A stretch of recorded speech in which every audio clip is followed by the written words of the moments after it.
Welcome to There's Sometimes a Buggy, Irresponsible Opinions about Classic Film. I'm Elise. I'm Dave. This week on the podcast, it's our March special subject, Elise's Family Freakouts, Part 1, wherein we will discuss To Sleep with Anger and the Royal Tenenbaums. After that, stay tuned for Fear and Moviegoing in Toronto. Quite a while back now, we went to see Best in Show at the Carlton Cinema. It was their tribute to the late great actress Catherine O'Hara. Before we get into the meat of our episode here, since you've identified a new micro-genre, the freakout, I thought we might get a few words from the inventor, Elise Moore. Well, I've been trying to think about this. Maybe I could write my own book like Stanley Cavell's Comedy of Remarriage book on the family freakout. As with Cavell's remarriage genre, this is about 99% subjective. A way to distinguish it from other family melodramas, there's the subgenre of the intergenerational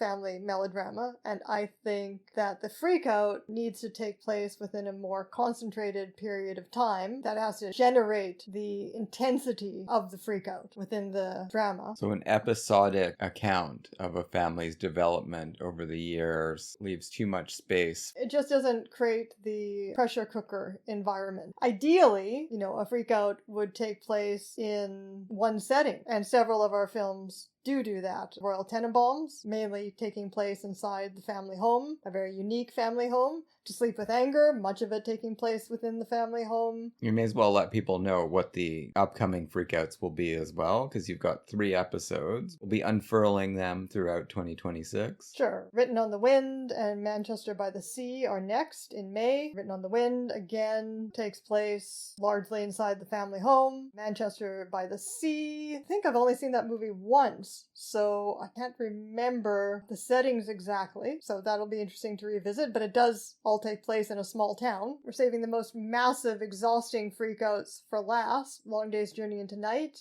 and Woman Under the Influence. And again, both of those take place in the family home. So you see something that I'm getting at here.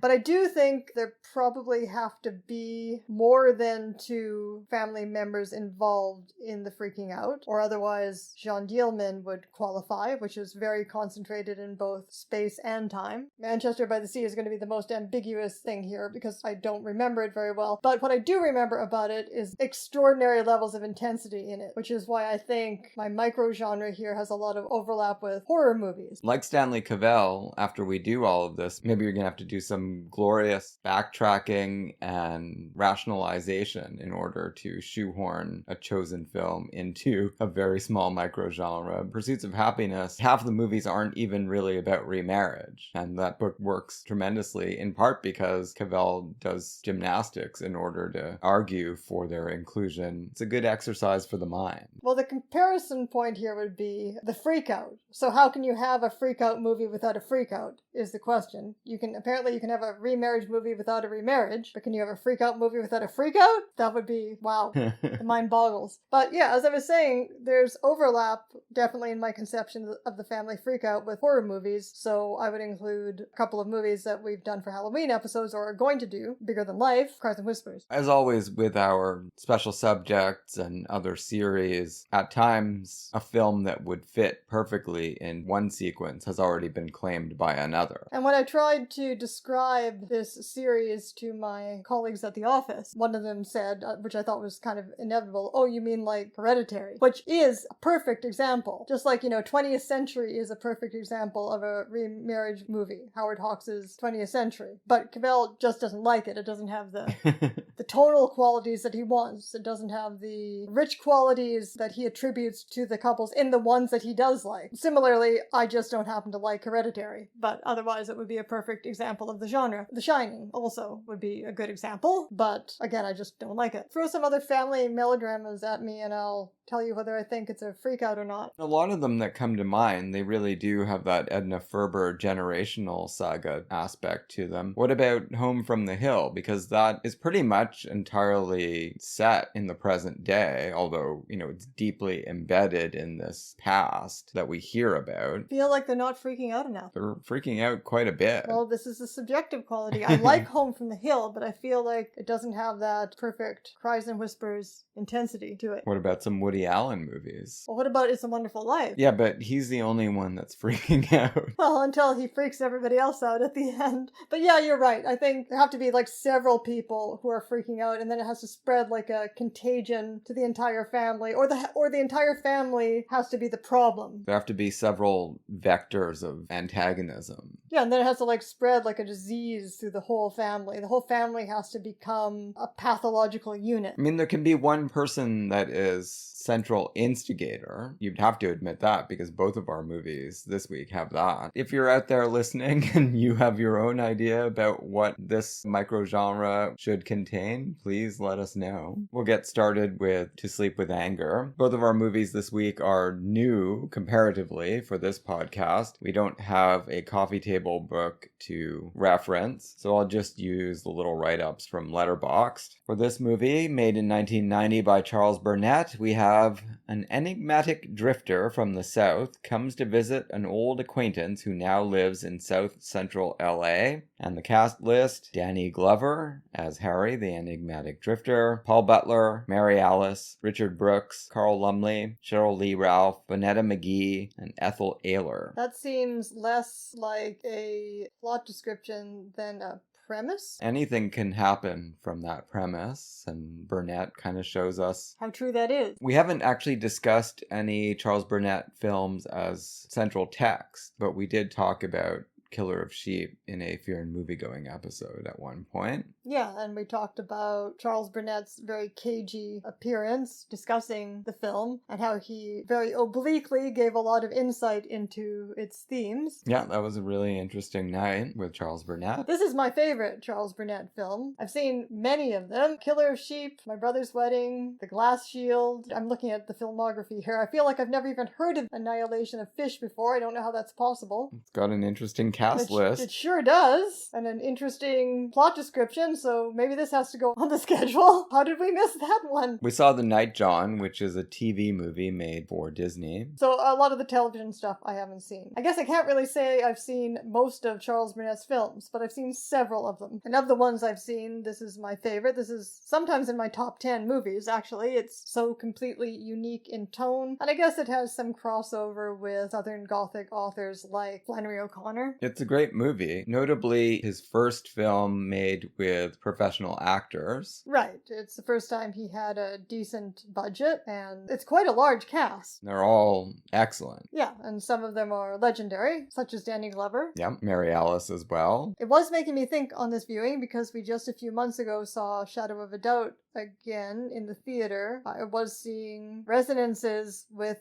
that, in that a very familiar, magically invoked person from the past shows up, overstays his welcome with the family, and has poisonous effects on it, and has to be expelled, ultimately. A demonic figure in both cases. Yeah, that's interesting. There are some significant differences, though. In Shadow of a Doubt, young Charlie, Teresa Wright, is psychically calling to her uncle, like it's a summons. In this film, if you take everything as presented, Danny Glover shows up. There's some kind of correlation with the loss of Gideon's Toby, his magic charm against evil. But that correlation is not recognized initially. It is and it isn't, and it's part of the fascinating tone of the movie. Very sly and subtle in a lot of ways. So this means I disagree with Roger Ebert, who said the problem with this movie is that you get the point too quickly. I get the point. Harry's sort of the devil, and he's stirring up shit in the family, and he's turning everybody against each other. I get the point, and it didn't need to go on any longer after I got the point. This is a movie that's clearly priding itself on going on way long after you get the point. That's that's a hilarious joke at the end of the movie after they've vanquished evil and it still keeps hanging out in the kitchen. It's just lying in state. Any audience who's not familiar with Southern African American folk magic, we find out about the significance of the Toby in a later conversation between Harry and Babe Brother and his wife, Linda, where he mentions the point in his life where he lost his Toby, which he said is something that you really need to have with you at a crossroads. And crossroads, of course, is where you will typically come face to face with the devil. This is familiar from Delta blues music. So this raises and suggests possible answers to a question that's left enigmatic. And this is a question we've raised in other melodramas that seem to be dealing metaphorically with figures of evil, to the question of what is Harry? And that becomes a question in the movie as well, right? Which is never totally decided. What is Harry? Because he can't be the devil because everybody knows him from back home and has just known him as a person that they grew up with. Some narratives of this type, you could say that he is a demonic clone of the person that they once knew, but that's contradicted by the fact that there's real consistency between the person that is in their home and the person that they remember. I mean, he's always been kind of like this. Yeah, nobody's talking about that time when Harry turned into a jerk. No, it sounds like he's always been a jerk. It's just he's recontextualized here. Growing up together in the segregation era South, I guess you could make more allowances for someone that is at odds with the world. Danny Glover himself, Harry, points out in a very memorable moment, when someone is treated as half a man, what do you think the other half is? Right, there's that moment, and Danny Glover delivers that line as though he's being sincere. So there's that moment to indicate that Harry is or was human. And there's also the story of his loss of the Toby at the crossroads, which is potentially the moment where he was possessed or gave up his soul to the devil in some way. This whole story about the loss of his Toby, about the crossroads, it comes up in response to a question about whether he's ever used his knife on a person before. And he's sort of musing out loud about how he doesn't really know for sure whether he stuck his knife in someone else or whether he watched it happen. Then we get an elaboration on this same story during the fish fry when Marshall, another friend from the community who remembers Harry, accuses him of participating in a very devious murder that is then disguised as a lynching. And it's all the same death that they're talking about. I think it's still left ambiguous whether this murder of the man is the evil act the human Harry commits that consigns his soul to the devil, or that invites the devil in a sort of lost highway way, right? Where there's a potential murderer who's getting some bad ideas in his head about his wife, and then the devil shows up through this opening, through this invitation. Or is this his first act as a possessed person to kill this man? Or is it neither? Did he actually just witness this and it was so horrifying it knocked him onto a different path? What does it mean when he says, I don't know if this was me or if I'm getting my own life confused with somebody else? This is one of the permanent mysteries of this really mysterious movie, and more mysteries just keep coming out of his mouth. Another one is this line about, when Susie, played by Mary Alice, the mother, is finally confronting Harry about what he is and whether he's a friend. And he says, it's like that boy, now this is a motif that runs through the whole movie, then that opens and closes the movie. It's like that boy out there playing on his horn. If he was a friend, he wouldn't be irritating everybody with his terrible horn playing, but then he also wouldn't be perfect at what he does someday. So what does that mean? Who is what in this metaphor? I just keep coming back to this primal scene of murder. Of a black man by a black man that's disguised as a lynching. A murder of someone in the community that some people anyway suspect was actually perpetrated by someone from within the community, and then things were rearranged to make it look like white supremacist violence, which was absolutely all pervasive during the time that they were growing up. Right, which makes the murder somehow even more sacrilegious. If the accusation is true. Yeah, to have appropriated that imagery. Keeping on this Lynchian track that was introduced, there's the concept of the tulpa that we got in the Twin Peaks The Return especially, right? This creepy knockoff of the original. But that doesn't really fit with the way Danny Glover plays Harry, because he is the most perceptive and sharpest of the people that we meet. Possible exception of Hattie. And then ultimately Susie, once Hattie starts, once they really start talking to each other. He doesn't seem like a golem or a demon on autopilot. I mean, he seems very self-possessed. He seems very, very clever, yes, until he tries it out on Hattie, who easily defeats him by having contempt for him. And that's, of course, one of the best weapons that you can have against the devil. Just saying, you're worthless, you're nothing. Yeah, and it's very interesting that her defense is to say, I'm saved. And the church plays a large role in this film. But again, an ambiguous role, because what the movie introduces into this familiar trope of the intruder into the home who disrupts the dynamics between the people living there and the demon that you invite into your home, what it adds is this multi-layered sociological metaphor specific to this middle-class Black community in LA. And there are kind of three prongs to this sociological element, and one of them is magic, Southern magic, which is real and an effective way of dealing with evil, or perpetrating evil, yes. And then there is the church, and at one point, when the preacher discovers that Susie has been using folk remedies on Gideon, he reprimands her for that and says, you shouldn't be using these old ways. So to be relying on the power of prayer. Right. So he thinks of the church as something modern and rational. And then there's secular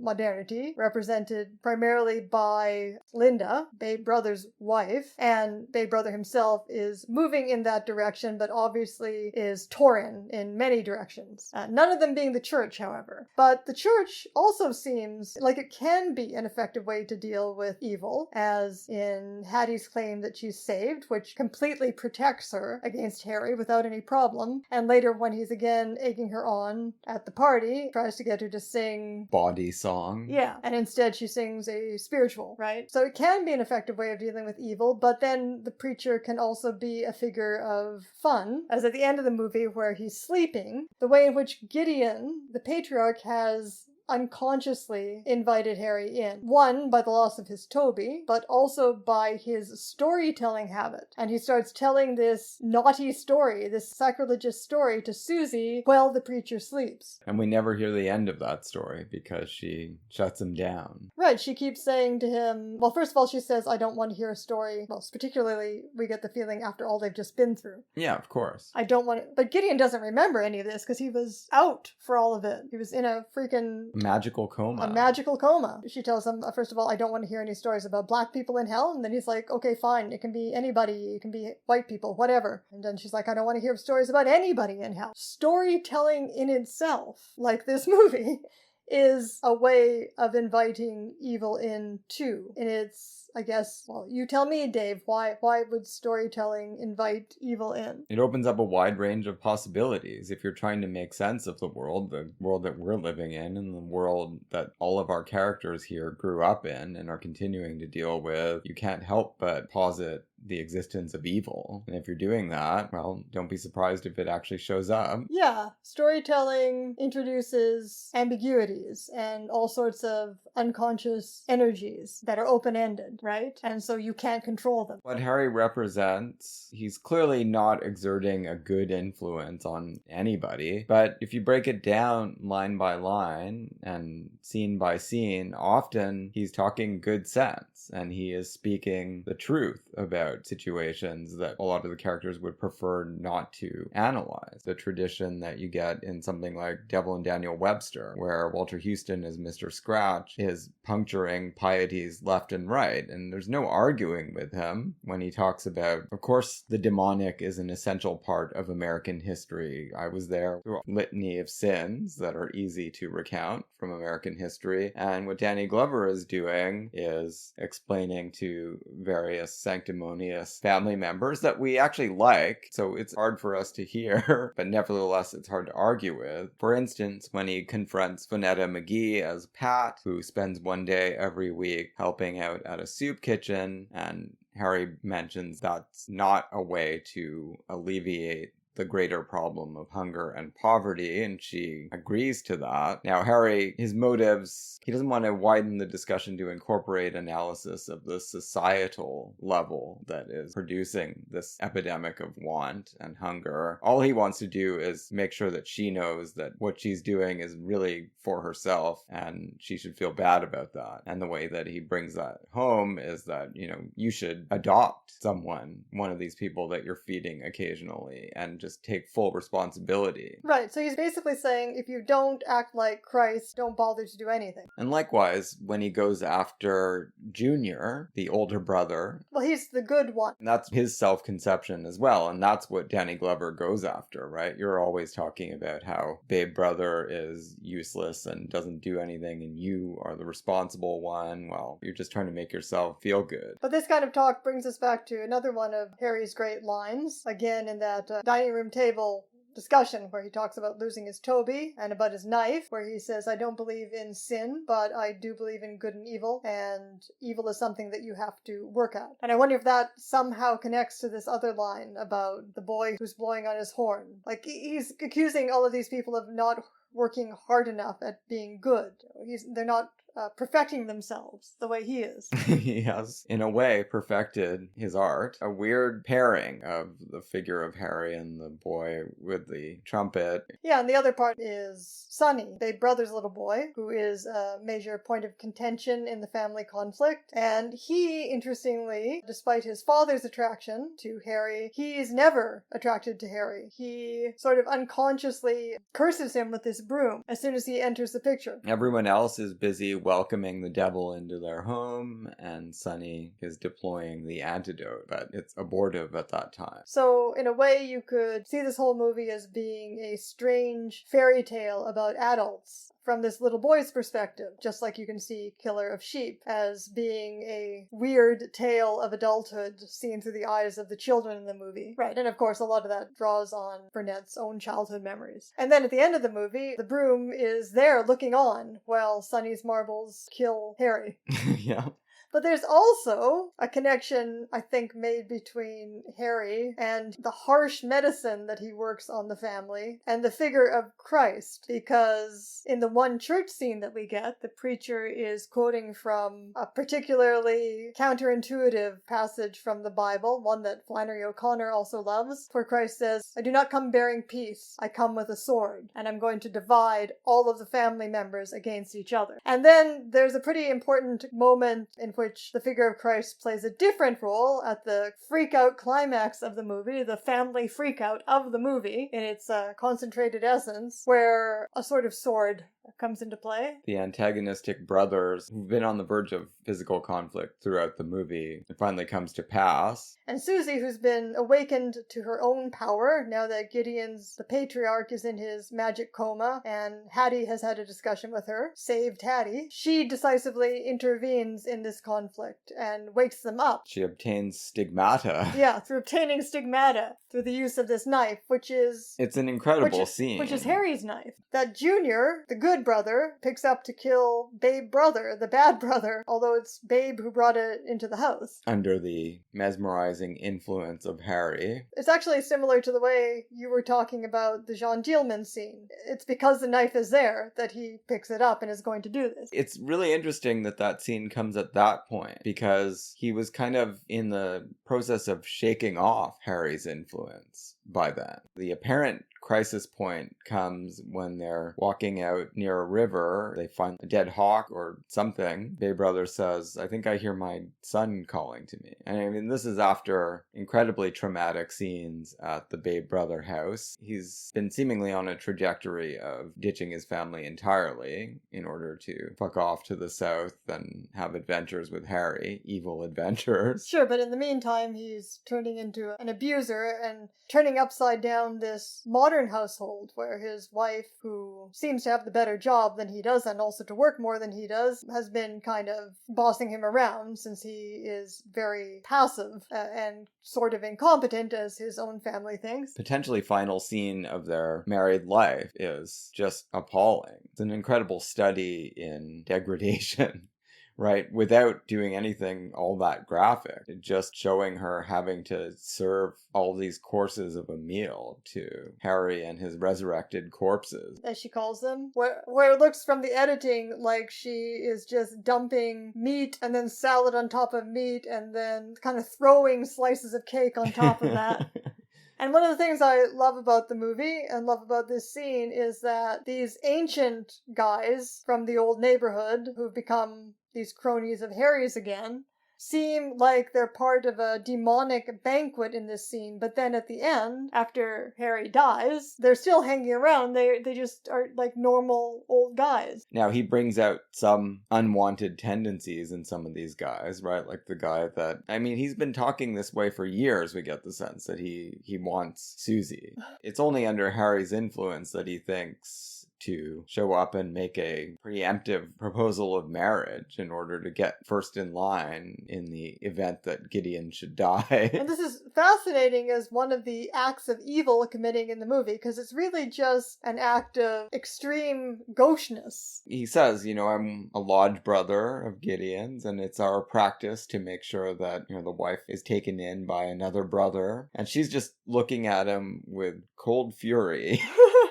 Is that the sinister part, do you think? This weird lodge ritual, this patriarchal ritual where they're just going to hand wives off to each other? Right, something? Well, and again, Harry didn't invent that. He didn't found that lodge. He just exacerbates or accentuates a tendency that is there in the society that our contemporary characters are living in 1990 South Central. So the crisis that is represented by the loss of the Toby and the arrival of Harry, the crisis within the family, which is also a sociological crisis, is the relationship between Gideon and Babe Brother, and Junior and Babe Brother as well, between the father and the brothers. The father and the sub-patriarch, they're both kind of at odds with the youngest brother.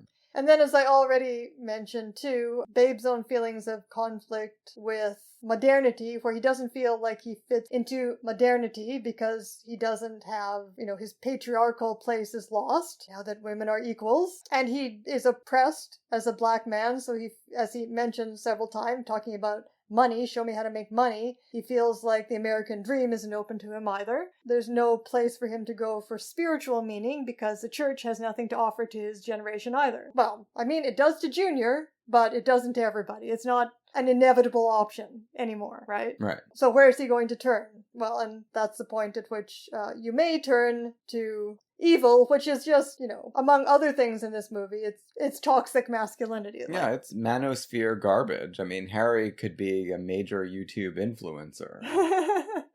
Never treat a woman like an equal. No. Always have a few stashed around. Do you drive without a spare? That's right. It's so gross. It's not even an exaggeration of the way contemporary figures who have a lot of clout talk. Right, and Burnett has been developing this thesis since Killer of Sheep, and My Brother's Wedding is kind of like a rough draft of this movie, but without the supernatural/sociological element. But ultimately, he does catalyze the family, right? He does act as this catalyzer of the crisis, which, by bringing it to a head, actually brings the family back into unification and helps Babe Brother in the end. Yeah, now we'll have to see, because that is a characteristic of Royal Tenenbaums as well. Is it going to carry forward into all 6 of your freakouts? Is it a necessary mini-genre characteristic? Well, if we were doing Cries and Whispers, I would say definitely not. Right, but we're not.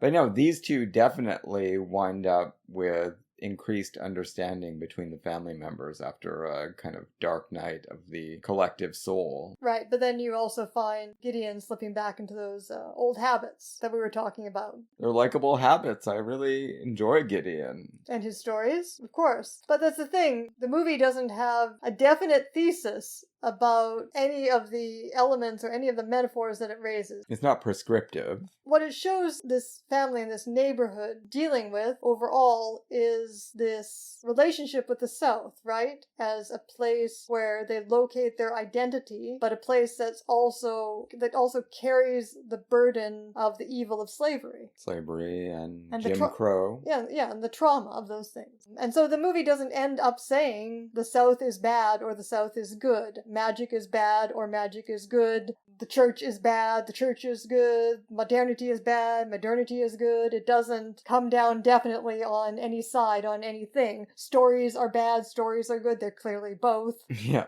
You can have an art that is perfecting yourself as a jazz musician, or you can have an art that is perfecting evil. And the final scenes with Harry lying there, not altogether unlike another Harry in Hitchcock's The Trouble with Harry. I couldn't help wondering if that was some kind of allusion. Maybe Burnett had Hitchcock on the brain while he was making this movie. Or maybe we just have Hitchcock on the brain. This larger community of characters that was at risk during the fish fry is now kind of back all in sync. And one thing that they can all agree on is that, there are problems in South Central as well, one of which is that the authorities may never come to get this body since it's a black neighborhood. That just made me think of Public Enemy's song 911 is a joke, which is specifically about the fact that if you have an emergency and you're in a neighborhood that is disfavored, you better find some other way to get to the hospital. I'm amazed that the emergency techs even showed up to diagnose Harry as dead and then leave. That scene is really funny. And it's also one of the only times a white person has a speaking role in the movie. And the hospital woman who has the line about it being a full moon. Moon, which is what finally causes the rift to close between the brothers as they start chatting again. That's a great moment. An hour ago, we were trying to kill each other, and now we can share a laugh over it being a full moon, and maybe we can blame it on that. Exactly. I also wanted to bring up, I thought this was pretty interesting, a production fact, that it was the actress Cheryl Lee Ralph as Linda, who came up with the business about how is she going to forgive Babe Brother for what he's done. So she came up with the business of her plucking the hairs out of his chest every time he apologizes, which is a great scene. It is. Between the two of them. Yeah, it seems... I'm so sorry, darling. Please go on. And Linda is now part of the family, having gone through this with all of them, and... she's been refusing to come into the house. Before that, yes. And being taken in by Junior and Pat as well, when she's being battered. Yeah, that's a pretty good scene. Terrific movie, terrific freak out. It's on YouTube. Everyone should watch it. The Royal Tenenbaums from 2001, directed by Wes Anderson. Letterboxd says, Royal Tenenbaum and his wife Ethelene had 3 children and then they separated. All 3 children are extraordinary, all geniuses. Virtually all memory of the brilliance of the young Tenenbaums was subsequently erased by 2 decades of betrayal, failure, and disaster. Most of this was generally considered to be their father's fault. The Royal Tenenbaums is a story of the family's sudden, unexpected reunion one recent winter. Well, that sounds less like a plot description than the back of the DVD. In the press release. Yeah. Cast list, Gene Hackman, Angelica Houston, Ben Stiller, Gwyneth Paltrow, Luke Wilson, Owen Wilson, Bill Murray, Danny Glover, Seymour Cassell, Kumar Pallana, Stephen Lee Shepherd as Dudley, and Alec Baldwin as our narrator. So what's your history with this film? Well, I included it in the series because I wanted to give it another chance, because you really like it. I do love it. It's and my favorite Wes Anderson movie. Also worked out well as a Danny Glover double feature. So by saying that you wanted to give it another chance, that implies that you have not historically been a fan. I have a problem with a lot of contemporary movies. Movies that were contemporary to me at the time they came out, in that if there's any kind of parallel to my own life that sort of invites me to identify with the movie, I'm usually kind of perversely repelled by it instead. You were a precocious playwright. Yeah, who was married to an older man, too. And you had some complexities with paternity. I never thought about that. I wasn't adopted, so. No, that's true. So you think that held you back and maybe is still holding you back from appreciating this movie? What were your impressions this time? Any different? Not really. I enjoyed it, but I'm just not getting beyond the surface with it. I'm not having a really strong reaction to it. I wouldn't claim to be a huge Wes Anderson fan. I've seen a lot of his movies, and in the late 90s and early 2000s, I was certainly on the verge of becoming a big fan. I liked Bottle Rocket, loved Rushmore, then this one I thought was his best yet. After that, I fall into the camp that believes that Life Aquatic with Steve Zissou was kind of a step down, and he's been kind of on a weird plateau ever since. I don't think that there's... Do you think that Wes Anderson has failed to live up to his promise? He did not develop as a filmmaker. There are various camps on this. I've known people that thought, okay, Life Aquatic was a major leap forward. I think a lot of people really like the Grand Budapest Hotel, and some of his movies make money, and there are people who are just Wes Anderson fans. For me, all the movies after this, the balance between intense emotions and freakouts and formalism, I feel like it got out of kilter. It really started to emphasize purely the formalist tendencies, pictorial quality and tone. I mean, all of that is here in a very heightened way, but it does seem to be used to more impressive effect here than in any other of his films that I've seen in order to create genuine human drama and uproarious comedy for me as well. Well, I mean, this is a fantastic cast. I don't know how you could not enjoy a movie with this cast, particularly a smartly written movie, which this is, right? So it really gives everybody a chance to shine. Co-written with Owen Wilson, we should add, in case people don't know. Yeah, and Owen Wilson is one of my favorite people in modern movies, although I must say he can't save a terrible script, as Wedding Crashers proved to me. Did he have a hand in writing that one? I hope not. It was written by Steve Faber and Bob Fisher, and it is fucking awful. No, those guys don't seem very good. I think Anderson stopped writing with Owen Wilson after Royal Tenenbaums, and that might be the big problem from my perspective. Well, let's confirm. Life Aquatic was co-written with Noah Baumbach. Darjeeling Limited, co-written by Roman Coppola and Jason Schwartzman. Also inferior collaborators. There's more work with Noah Baumbach, who obviously shares something tonally with Anderson. More work with Roman Coppola. Yeah, I think that's it. The loss of Owen Wilson as a collaborator at the script stage may be what's missing. So what you're saying is that what you really liked in the writing was contributed by Owen Wilson. Quite possibly. The visceral aspects of the film, maybe it's all coming from Owen Wilson. An intense guy. A very depressive guy, has had suicide attempts. Oh. That's coming. Has he? Yes. I did not know that.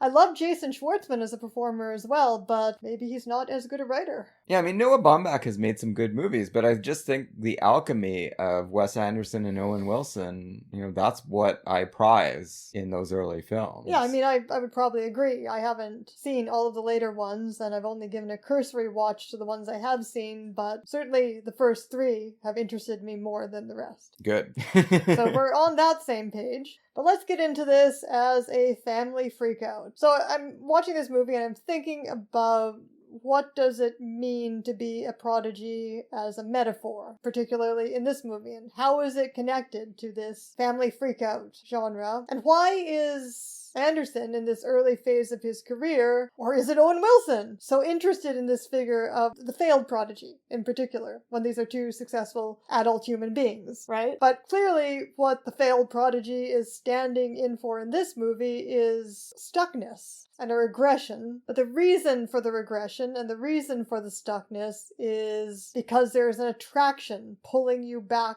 to the past. And the attraction for the prodigy is as being seen as someone exceptional among your peers. Okay? Because I guess the peers of a successful adult are other successful adults. Yeah, there's something special about that liminal space that a prodigy inhabits, the seemingly endless potential, the protean nature of premature genius. But yeah, that's it. That's really it. No, you're capturing that better than I am. Why would you rather be a prodigy than to be a successful adult? Because successful adults, artistically successful adults, are also considered exceptional humans among their peers.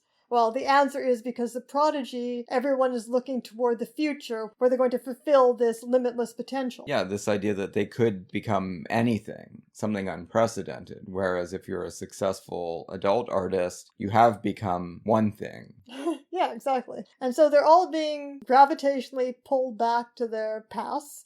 And, a form of incest also appears in this movie, representing that same kind of regressive pull, ambivalent pull. But this prodigy past is also mingled with trauma. Not just the trauma of not having fulfilled it, and the trauma of being a weirdo with a lot of pressure on you at an early age, but also the trauma inflicted on the family by this father, by Royal Tenenbaum. And so they're being pulled back into the past by this trauma as well. So it's all mingled together. This glory of being an exceptional young person who's also part of an exceptional family. So you're kind of a unit against the world, right? Even if you're all living in your own worlds, as these kids are. But at the same time, they're being pulled back toward trauma and suffering in Freud's repetition compulsion way. I think this movie makes the best use in Anderson's oeuvre of his pictorial tendencies. The subject matter is about being trapped like a fly in amber, and he's basically got this story trapped like a fly in cinematography or mise en scène, and it just works so incredibly well. Like the script and the visual sense are so perfectly aligned in order to create tension. Because Royal Tenenbaum is this chaos agent that is going to be unleashed upon this perfect melancholy latent stage that they're all trapped in. In a way, the movie also feels like to me like an inversion of Little Women, which we've talked about different versions of at different points in the podcast, including all the way back to, I guess, our first unofficial episode of the podcast in December 2018.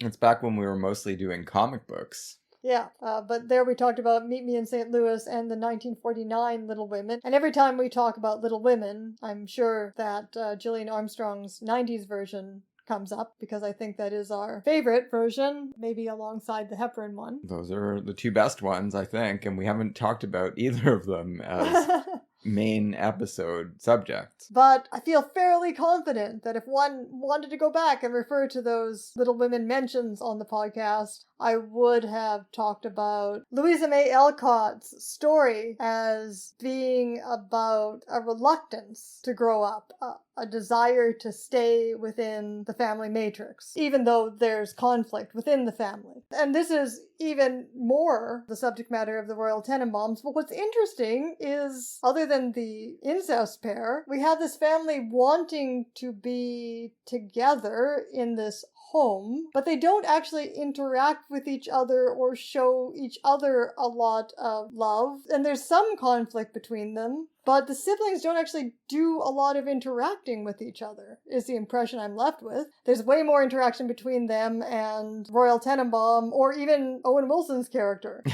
And Etheline, the mother. An interesting contrast to Little Women, where all of the interaction is between the siblings. Almost all. I mean, Marmee certainly is an important part of the story as well. But yeah, it's really about sibling dynamics. And I mean, no, this movie isn't about that, strangely enough. It is quite weird, isn't it? When you think about it. Well, because, two of the siblings don't want to have a sibling relationship. They want to have something else. And then Ben Stiller is dealing with his own, actually, adult trauma of losing his wife. Yeah, he's just off on his own. So the idea of family is kind of abstract in this movie, and has more to do with this house and with the space everybody was in as a child than with the actual dynamics between the people who were in the house. Yeah, it's this brownstone setting, the womb, that they feel so comfortable in, but at the same time, it's kind of a comfortable misery. But they all have their own spaces within it in which they are all undergoing their own eccentric developments. Or lack of development, really under pressure from Royal Tenenbaum, and mostly he's not doing it on purpose. He's not employing Socratic methods to break them out of their stasis, but it works out that way anyway. So these kids have all gone as far as they can go before they're all going to just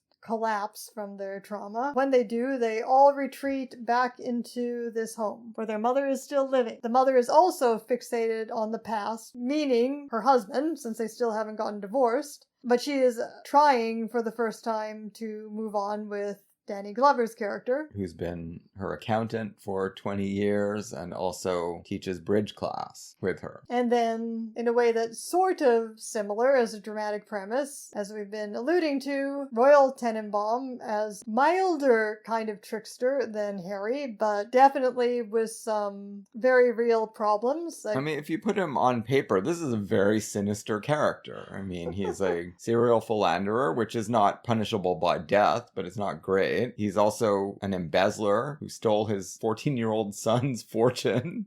And he only even comes back to the family as this ruse because he's run out of money, and also because he wants to control what ought to be his ex-wife. Yeah, he's got a spy in the house that notifies him that things are starting to look a little serious here for Etheline and Henry Sherman. And so in his own way, he comes and shakes up this household and catalyzes the freakouts. But again, as in To Sleep with Anger, these are necessary freakouts. All of the moving parts of the story are pushing things in the direction of a cathartic denouement. So again, we'll be on the watch for that to see if your subliminal choices coming up have anything like that structure. Pretty quickly, though, despite the fact that he knows that he has no right to be giving anyone in the house advice, pretty quickly, he does develop sort of detached, benevolent intentions, very unlike Harry. His combination of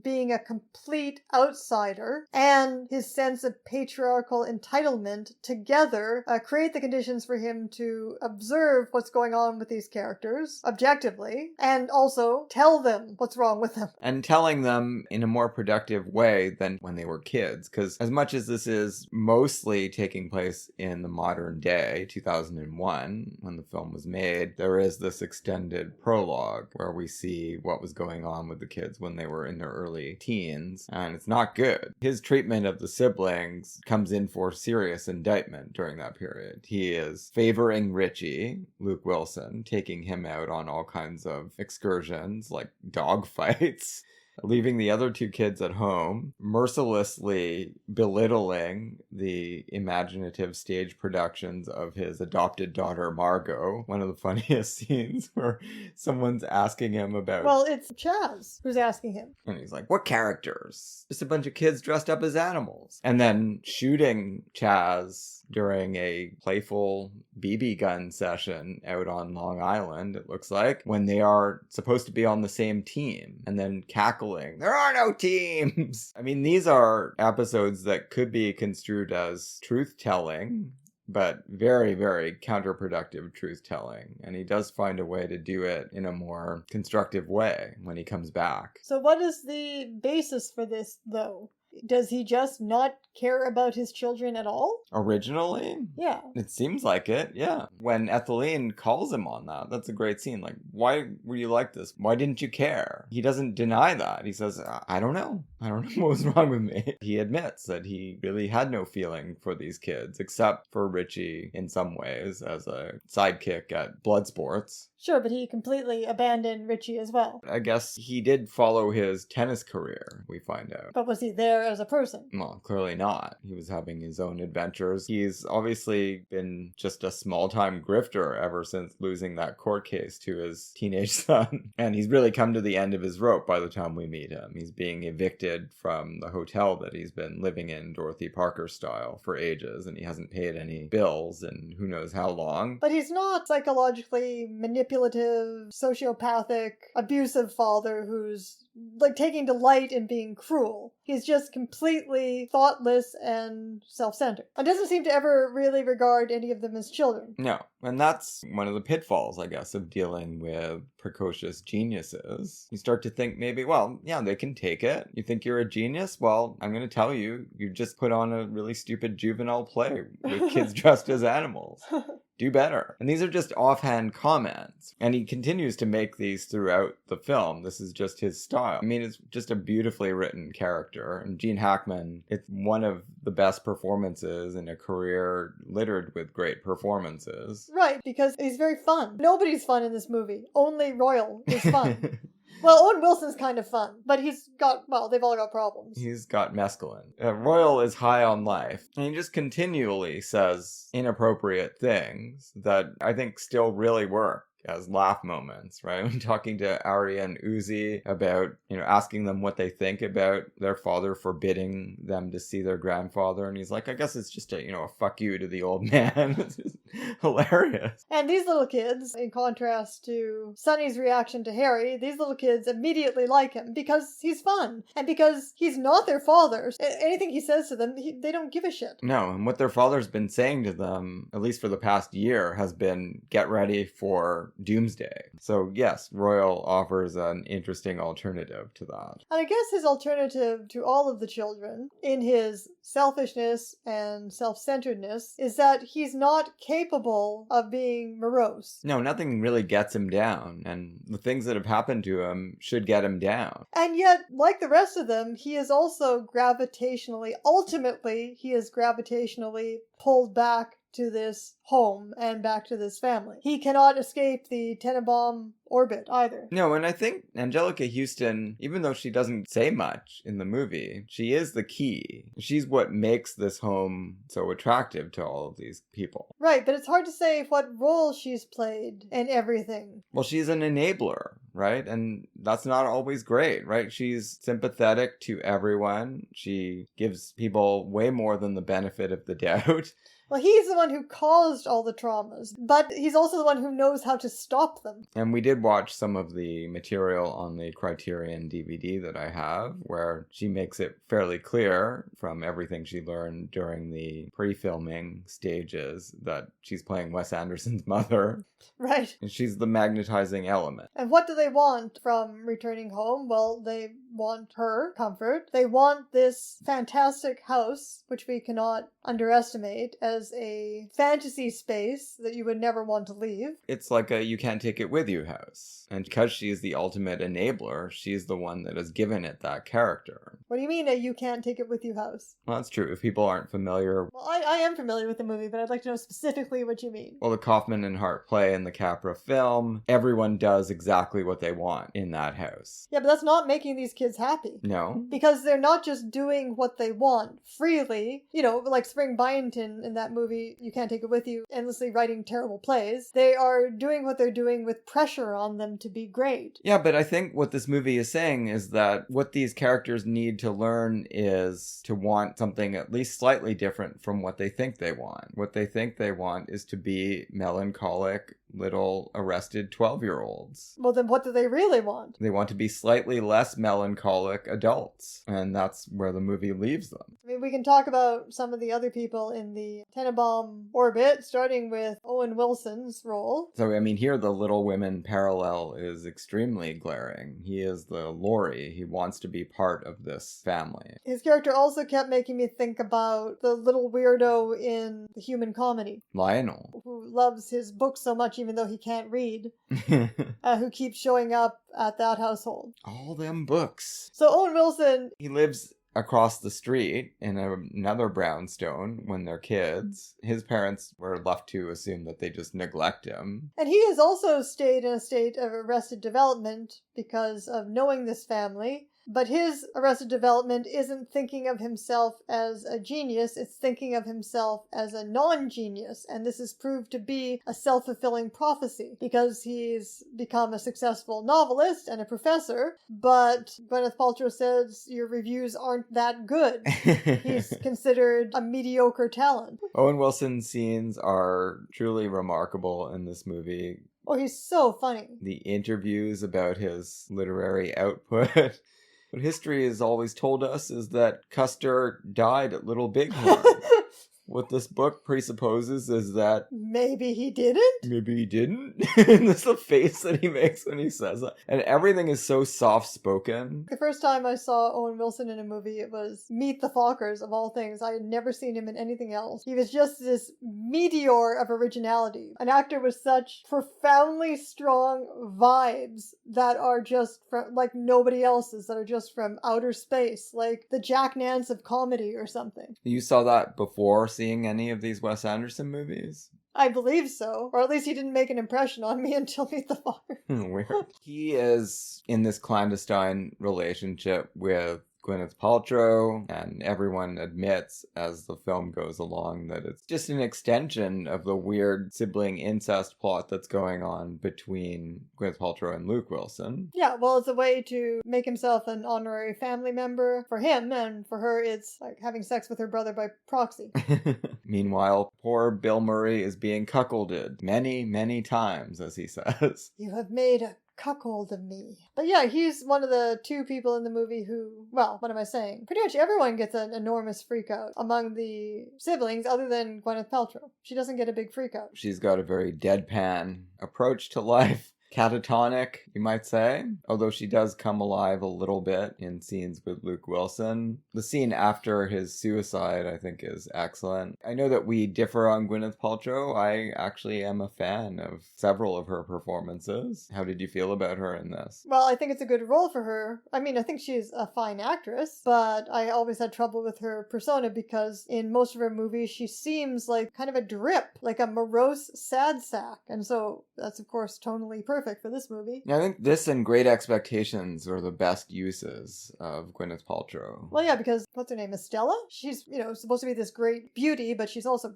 completely fucked up. We haven't had much to say yet about Danny Glover. I mean, Danny Glover is an immensely likable performer. That is used to really interesting effect when he's playing a demonic figure. But here he's just wonderfully lovable. He could be playing the Ralph Bellamy character to Gene Hackman's and the entire family's Cary Grant as Walter Burns. So it's a testament to his ability as a performer and to his scenes with Angelica Houston, what she's bringing to them emotionally, that he doesn't come off that way. And he doesn't even come off as the party pooper when he's the one who, exposes what Royal Tenenbaums been doing. Is that a tic-tac? Not only is there no Dr. McClure at Colby General, there is no Colby General. So there's this real tenderness and emotion in the scenes between him and Angelica Houston that is ultimately very reassuring, because you might think she is being drawn back to Royal since she's still obsessed with him in a way, right? But I don't ever feel that anxiety for very long, and I'm glad the movie doesn't keep us in suspense about that. He's so good. That scene after the suicide when he shows up at the hospital and he's trying to look at the paperwork and he gets his tie caught on his glasses, I always tear up when I see it. It's such an incredible visualization of care, right? He's so intent on being helpful that he can't even control his accessories anymore. I mean, I guess that's something to be said for the movie that isn't obvious about it on the surface, with all of these kind of broad caricatures, that it has these really tiny Ozu-like emotional details. And then there's Bill Murray. Well, Bill Murray is playing a kind of Oliver Sacks figure. Well, except more... Well, he's just as rude and thoughtless as Royal Tenenbaum, actually. Yeah. But his genius kid, weird prodigy, his neurodivergent subject, doesn't mind it at all, and they become a sort of double act together, and the only couple that he can really be a part of. That moment where Bill Murray puts on the fireman's helmet and Dudley is like, I think you look great. That too makes me tear up almost. It's like a happy ending for Bill Murray. He's got this cross between a son and a ventriloquist dummy that he can take around the world and do a vaudeville science show with. Well, yeah, except that this kid is talking back to him Yeah. from his own strange subjectivity. He's not just a ventriloquist dummy.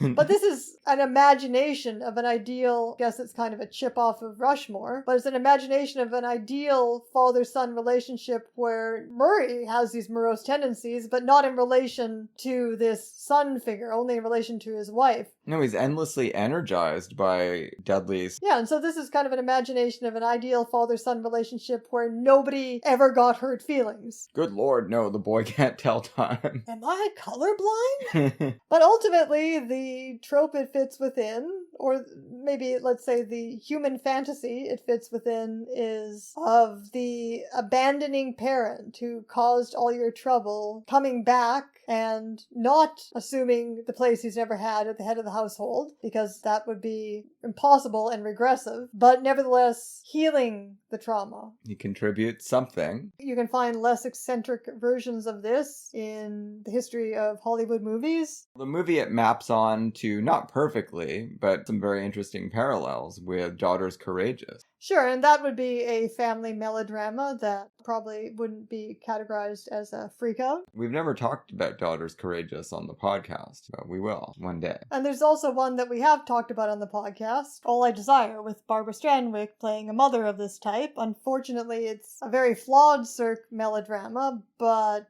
to the extent that it does do something right, it's in the enaction of that trope of this outsider who returns and brings a different kind of energy to the family and shakes up its stasis. Any final thoughts on Royal Tenenbaums before I return to the question of family melodramas at the end here? Well, I think we should detail a few more of the freakouts, because there are some exemplary ones. Maybe the best scene in terms of visceral acting comes very early on, when Gene Hackman springs out of nowhere upon Angelica Houston and tells her he's dying. Well, she has a pretty big freakout in that scene. It's amazing.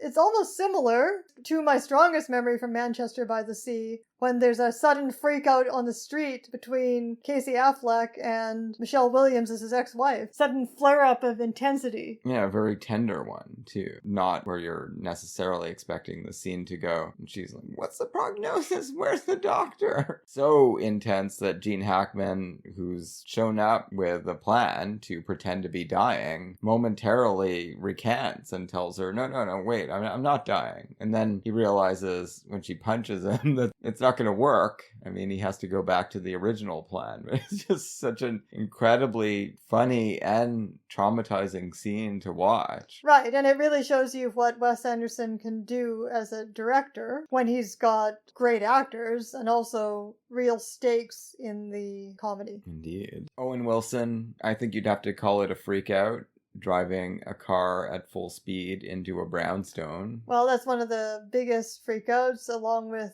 Luke Wilson's suicide attempt. And then Ben Stiller reacting to the car crash, finally unleashing his primal fury that he's been bottling in since the plane crash. Key difference between these cathartic freakouts for Owen Wilson and Ben Stiller, which happen together, because Ben Stiller then tries to kill Owen Wilson, which is what brings him to his senses, much like the scene between the brothers in To Sleep with Anger, except no one here has to intervene between them. Right, and be scarred for life. Unless you're talking about Buckley. Poor Buckley. Well, Buckley is sacrificed, yes. But I don't know what it means about the difference between the two movies' stakes or tone or characters, that these two then just lie down next to each other and come to their senses entirely on their own. Nobody has to tell them there's been a full moon. Feels more contrived. Even though, like, I can never imagine an actual family freak-out scene in real life going the way that it does in To Sleep with Anger, with the mother taking the knife to her hand. Still feels like it has more dramatic integrity than the resolution in the Royal Tenenbaums. No, if you're comparing the movies on a basis of grittiness, I think you have to say To Sleep with Anger wins out. What Royal Tenenbaums does better than any other movie of its kind, I think, is recontextualize the family freakout as a fairy tale without losing the fairy tale quality or the freakout aspect. I don't know, because Sleep with Anger also has a fairy tale quality. I think you were more correct when you invoked the concept of Southern Gothic. Maybe, but it does have that child's eye point of view possibility to it as well. So you had some closing words you want to say about family melodramas? Well, I asked AI to give me some examples of family melodramas.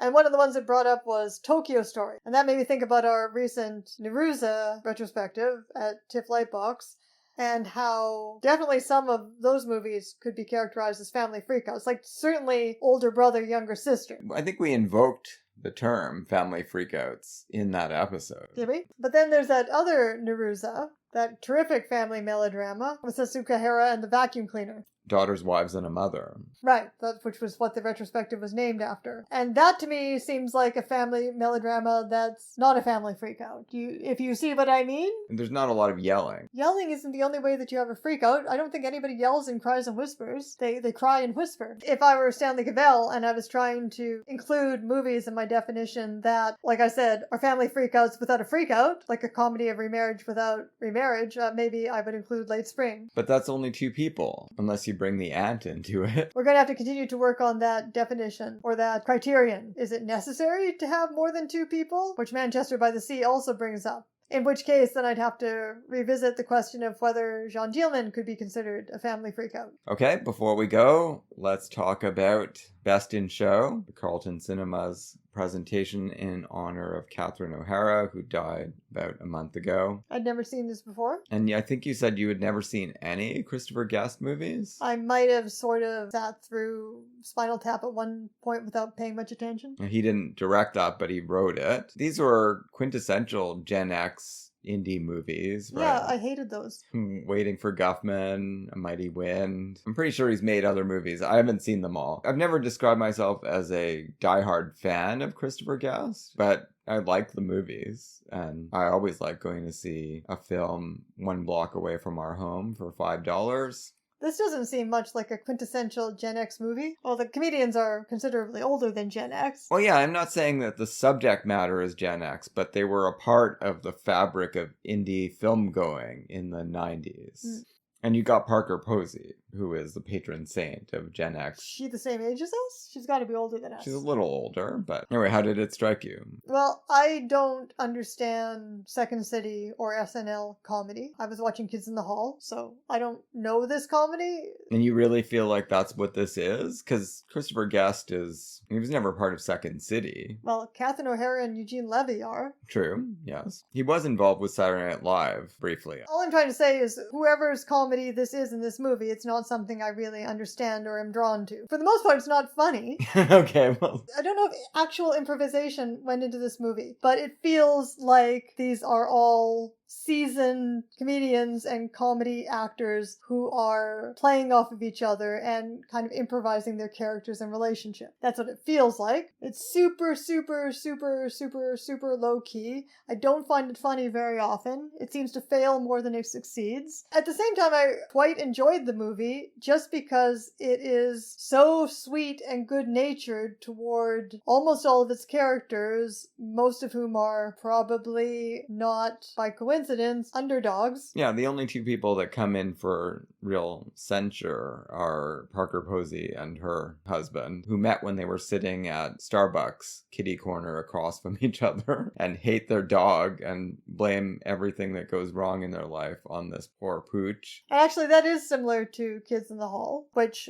back in the day, in the 90s, was mostly very sweet and good-natured, other than really hating yuppie businessmen. A safe target. Well, how do you feel about this movie? It's not a favorite, but I remember enjoying it. I like dogs. I like a lot of the actors in the movie, and I think it has a real endearing quality to it. It offers some nice opportunities to these performers to essay some characters that you don't see often in films. Christopher Guest, in particular, works at a bait shop, but he's got this whole artistic side to him. He's already unusual in the care that he has paid to the development of his canine friend, to the point where he can go to the most prestigious dog show in the world. But beyond that, he's also a ventriloquist, or an aspiring ventriloquist, and those scenes are really delightful, I think. Well, yeah, it's interesting watching the evolution of that character, because he's the only one who doesn't have a partner. I mean, he's got his dog, but they've all got their dogs, and his early scenes make a point of the fact that the dog can't talk. And so then he develops this partner, this ventriloquist dummy who can speak, right? And he can externalize himself and have a dialogue with himself. And then things get a lot funnier. And then, yeah, and Catherine O'Hara and her husband are playing, she's certainly borderline white trash. And then there's the gay couple and the lesbian couple. Well, the lesbian couple only come together during the course of the dog show. A nice storyline for them. It seems like Jennifer Coolidge is going to be an object of satire, right? She's a trophy wife married to an uncommunicative 90-year-old guy. Actually, her scenes with Jane Lynch, their improvisation together, is really quite hilarious. It is. Yeah, those are great. And yeah, it's really heartwarming to see them realize what they should have known all along, that this mutual interest in the dog goes beyond that, reconstituting a new family. And Jennifer Coolidge wanting to have, like, sex, not with her 90-year-old husband. Sure. And all these little relationship tensions that develop, like Jennifer Coolidge wanting to express herself and express her love by giving Jane Lynch a makeover, but Jane Lynch doesn't want to be gender normative, and so she doesn't want to have the makeover, but then still, their love still overcomes these tensions. The comedy is so low-key, it's just about invisible, but it makes you really kind of work and stretch and strain your eyes like, is that a joke? You know, and there are some nice things in there. And eventually, Catherine O'Hara and Eugene Levy, against all odds, win the coveted Best in Show prize. Eugene Levy has to pinch hit. Despite the fact that he has literally 2 left feet. And they parlay that into a lucrative career as very, very, very bad singers and songwriters. Yeah, people who sing songs about dogs. A great denouement for them. It's not the movie I would have picked as a tribute for Catherine O'Hara. I think I would have gone with After Hours. Her scenes as the Mr. Softy truck driver are among the funniest of all time. Yeah, well, I mean, all of the women are great in that movie. Yes. But I think she's my second favorite after Terry Garr's character of the terrifying demonic women. Oh, Terry Garr is amazing too. It's really sad how all of those greats are leaving us. Next time on the podcast, it's part 2 of our Deborah Carr Actourist Spotlight. A couple of films I have never seen, Please Believe Me and Dream Wife. Looking forward to that.